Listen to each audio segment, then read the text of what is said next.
Good day to all of you. এখন যেটা আমি বলবো সেটা হচ্ছে ওই সুগার কী করে কন্ট্রোল করবেন। মানে আপনার ধরুন আপনাদের কারো যদি থাকে বা আপনাদের বাড়ি বা আত্মীয় স্বজন বা পারিপার্শ্বিক কারো যদি থাকে, তারা অন্তত আমার অ্যাডভাইস যদি নেন, আমি বলতে পারি এই সুগারটা মাত্র মাত্র 10 ডেজের মধ্যে সুগার কন্ট্রোল করতে পারবেন এবং আপনার হচ্ছে আপনি আস্তে আস্তে আপনার সুগার হচ্ছে ছাড়তে পারবেন।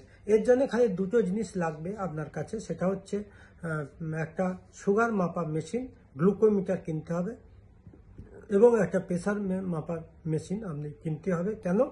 আমি যখন সুগারকে কন্ট্রোল করব, যদি কারো প্রেশার থাকে সেটাও আস্তে আস্তে কমবে, তো তখন প্রেশারের যে ওষুধ খান সেটাও আস্তে আস্তে ডোজ কমাতে পারবেন।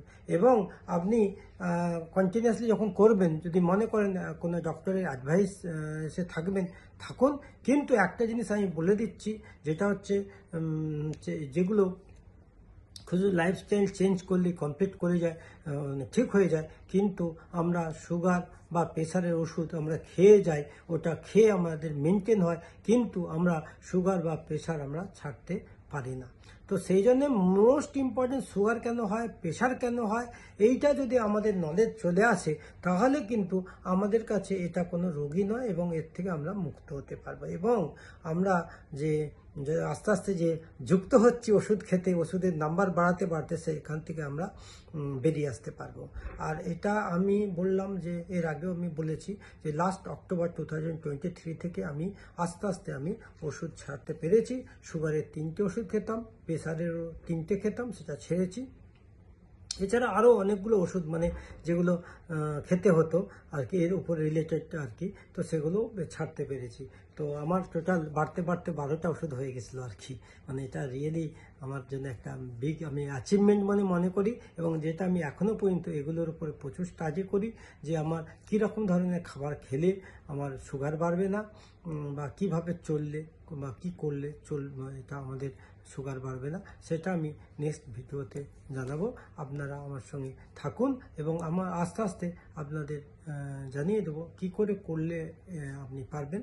এবং যদি কারো মনে হয় আমার কোনো অ্যাডভাইস নেবেন, আমার সঙ্গে যোগাযোগ করতে পারেন।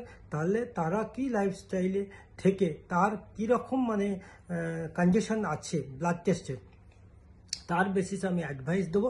আর দ্য প্যারালালি আপনি যদি মনে করেন সেকেন্ড ওপিনিয়ন কোনো ডক্টরের সঙ্গে রাখবেন, আপনি রাখুন। আমি বলবো না, কারণ আমি তো আর কোনো মেডিসিনের কথা বলছি না। আমি শুধু বলবো যে খাবারগুলো খেয়ে আমাদের সুগার বাড়ছে, সেইগুলো খাবারগুলো টেম্পোরারি বন্ধ করতে হবে, তারপরে আবার তার মানে খাবারগুলো খেতে হবে, যেগুলো আমাদের বাজে খাবার সেগুলো থেকে সরে আসতে হবে আর ভালো খাবার বাড়াতে হবে। এটা কোনটা বাজে খাবার কোনটা ভালো খাবার সেটা আমি অন্য একটা ভিডিওতে আমি ডিটেলস দেবো।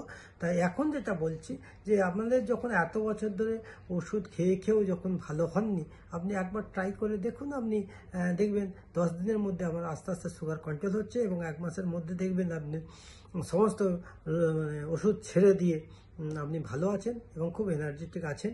আমি বেশ কিছু আমার মানে পরিচিত সার্কেলের মধ্যে আমি এটা কমাতে পেরেছি এবং আস্তে আস্তে আমি লোকের মধ্যে যাতে আমার এইটা দিয়ে যদি মানুষ উপকৃত হয়, তাহলে আপনি সলিউশন দেবো।